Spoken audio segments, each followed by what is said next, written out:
National Herald मामले में ED के सूत्रों ने एक और बड़ा खुलासा किया है और उन्होंने कहा है कि शेल कंपनी के जरिए यंग इंडिया लिमिटेड और जो एसोसिएट्स जनरल लिमिटेड है इनके बीच ट्रांजैक्शन हुई है और ये फर्जी कंपनियों से जो ट्रांजैक्शन हुई है इसका अभी पता लगाना बाकी है कि ये फर्जी कंपनियां, शेल कंपनियां किसकी थी, किसने ये पैसा भेजा था, और अगर इसके बारे में कोई जानकारी राहुल गांधी, सोनिया गांधी या मल्लिकार्जुन खड़गे ये नहीं देते हैं या इन जानकारियों को छुपाते हैं तो फिर ये माना जाएगा कि ये अवैध संपत्ति को इस तरह से लिया गया है और इससे नाजायज फायदा उठाया गया है, कोई देश विरोधी एक्टिविटी भी की जा सकती है। तो इसका जवाब देना पड़ेगा और ईडी के सूत्रों ने कहा है कि इसीलिए राहुल गांधी और सोनिया गांधी को दोबारा सम्मन दिया जाएगा, उनको पूछताछ के लिए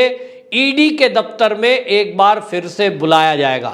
वहीं हम देख रहे हैं कि जिस तरह से ईडी ने पहली बार पूछताछ की थी, राहुल गांधी को 4 दिन लगातार बुलाया था, सारी कांग्रेस सड़कों पर उतर गई थी और उसके बाद जब सोनिया गांधी को बुलाया गया इसी तरह का नजारा तब था और महंगाई का नाम लेकर के ये कांग्रेसी सड़कों पर उतरे थे। पर प्रेस कॉन्फ्रेंस में जो राहुल गांधी ने वर्ड बोले उसमें वो संवैधानिक संस्थाओं पर सवाल उठा रहे थे। जो कांग्रेसी सड़कों पर थे वो भी ईडी वापस जाओ, ईडी वापस जाओ के नारे लगा रहे थे। इसी तरह वो नारे लगा रहे थे कि जब जब मोदी डरता है पुलिस को आगे करता है, जब जब मोदी डरता है ईडी को आगे करता है। सवाल ये था कि अगर आप महंगाई के मुद्दे पर विरोध प्रदर्शन कर रहे हो तो यहां ईडी, पुलिस, ये नारेबाजी कहां से आई? तो ये पोल खुलती है और पोल खोली थी सलमान खुर्शीद ने भी, जो कांग्रेस के पुराने लीडर हैं। जब एक पत्रकार ने पूछा कि भाई आप यहां किस लिए आए हैं, धरना प्रदर्शन की तो मनाही है, तो उन्होंने कहा हमारे लीडरों ने हमारे लिए बहुत काम किया है, जब हम कभी मुसीबत में फंसे तो हमें बचाने के लिए हमारे ये सोनिया गांधी परिवार आता था, आज हम इनको बचाने के लिए आए हैं। मतलब बिल्कुल साफ है। वो कहावत हम बचपन से सुनते थे, चोर चोर मौसेरे भाई। मतलब जो भी गलती करो, गड़बड़ करो, भ्रष्टाचार करो और सब मिलकर के फिर जो पुलिस है उसका विरोध करो। मोदी जी का विरोध इसीलिए हो रहा है कि मोदी जी के पहले की जो सरकारें रही हैं उसमें तो कांग्रेस ही रही है अधिकांश, तो इनको लगता है खाओ और खिलाओ। मोदी जी आ गए तो उन्होंने नारा पलट दिया, उन्होंने कहा ना खाऊंगा तो ना खाने दूंगा। ये बात अलग है कि 75 साल में से लगभग 65 साल कांग्रेस की सत्ता रही। उस कांग्रेस के कार्यकाल में वो किसी भी भारतीय जनता पार्टी के लीडर मोदी जी और अमित शाह के ऊपर भ्रष्टाचार का केस लगाने में कामयाब नहीं हुए। जो राहुल गांधी, सोनिया गांधी और कांग्रेसी ये कहते हैं कि देश की संवैधानिक संस्थाओं के जरिए मोदी जी जो है दुरुपयोग कर रहे हैं, उन्हीं से उल्टा सवाल है कि यदि संवैधानिक संस्थाओं का दुरुपयोग हो सकता है, सीबीआई, ईडी किसी राजनेता के कहने के दबाव के अंदर काम कर सकती है, तब 65 साल आप शासन में थे, आपके दबाव में उन्होंने बीजेपी के लीडरों को, मोदी को, अमित शाह को क्यों नहीं जेल में डाल दिया? विपक्षियों को कुचलने के लिए जिस तरह से इंदिरा गांधी ने इस्तेमाल किया सन 1975 की इमरजेंसी लगाकर, ये किसी से छुपा नहीं है। तो कांग्रेसियों के पास ना तो इंदिरा गांधी के कार्यकाल का इमरजेंसी का कोई जवाब है, ना उनके पास अपने शासनकाल में किए गए जो जिस तरह के काम किए उन्होंने उसका भी कोई जवाब नहीं है। संवैधानिक संस्थाओं का दुरुपयोग इंदिरा गांधी और उनके बेटे, उनके बाद में उनके बेटे की जब बहू आ गई है उसके शासन में जो सरकार चली, कैसे होता है वो हमने देखा। सीबीआई हो, एनआईए हो, किस तरह के फर्जी केस लगाए गए। प्रज्ञा ठाकुर नाम मैं लेता हूँ, फिर मैंने बताया कर्नल पुरोहित, उनको किस तरह से जेल में डाल दिया गया, स्वामी असीमानंद और देश के कई संतों के ऊपर फर्जी केस लगाए गए। जो हमारे संत समाज, संस्कृति के लोग ऐसे थे नामी ग्रामी, जो इस देश में माने जा रहे थे कि वो हिंदू संस्कृति को बढ़ावा दे रहे थे, वो हिंदू संस्कारों को बढ़ावा दे रहे थे, ऐसे संतों के ऊपर भी फर्जी केस लगाकर उनको जेल की सलाखों के पीछे डाल दिया गया। ये सब हुआ। तो संवैधानिक संस्थाओं का और पुलिस का दुरुपयोग यदि सबसे ज्यादा किसी ने किया है सत्ता में रहते हुए तो वो कांग्रेस है। उनको अपना टाइम याद आता है। उनको लगता है कि जैसे हमने ईडी सीबीआई का दुरुपयोग किया, ऐसे ही शायद मोदी जी कर रहे होंगे। लेकिन मोदी जी ने अपने एक उदाहरण से ये प्रस्तुत किया है कि वो कभी भी संवैधानिक संस्थाओं के ऊपर दबाव नहीं बनाते।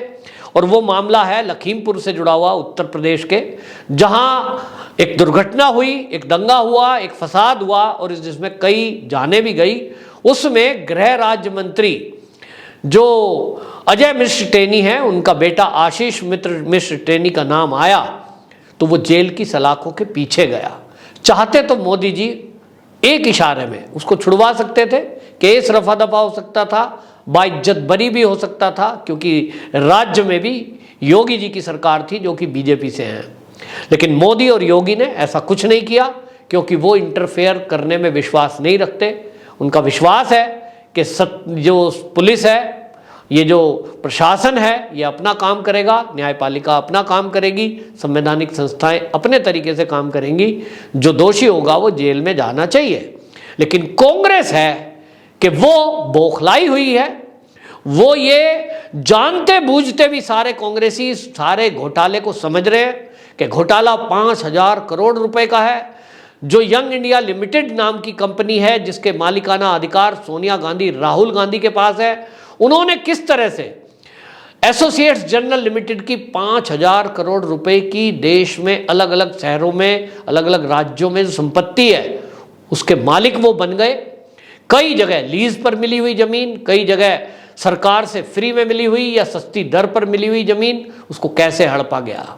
और अब जो खुलासा ईडी को करना बाकी है, जैसा मैंने कहा, शेल कंपनी को लेकर सवाल है। ईडी के सूत्र कह रहे हैं कि हमको उनसे पूछताछ करनी है।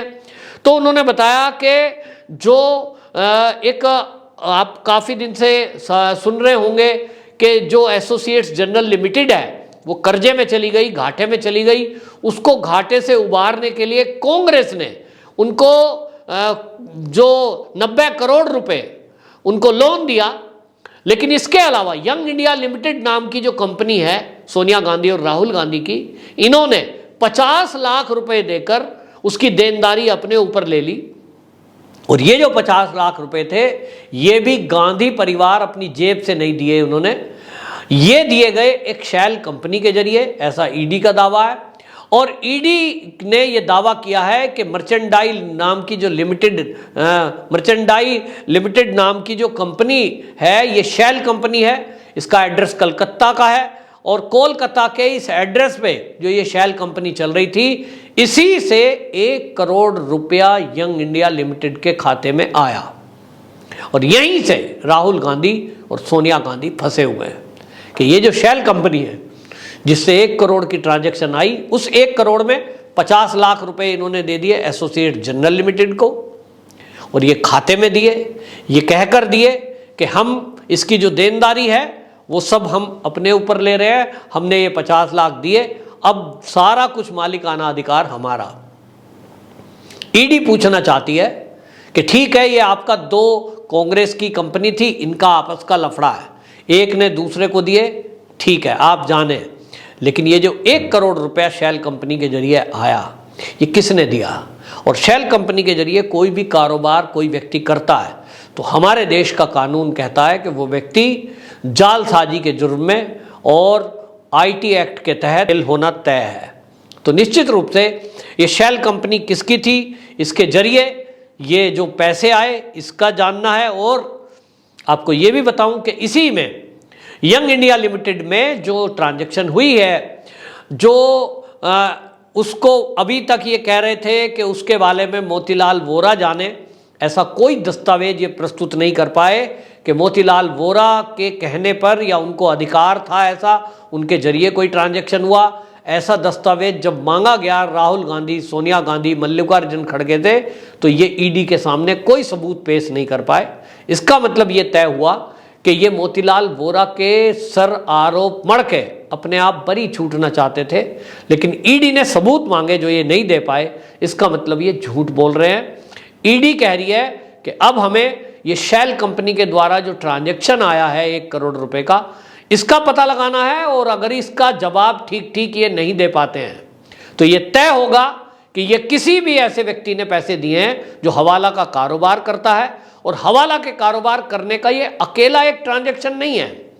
यंग इंडिया लिमिटेड के खाते में ऐसी कई ट्रांजैक्शन हैं, कई ऐसे पैसे आए हैं। इन सब का जवाब राहुल गांधी, सोनिया गांधी और मल्लिकार्जुन खड़गे से लेने के लिए एक बार फिर से ईडी इनको नोटिस देने वाली है।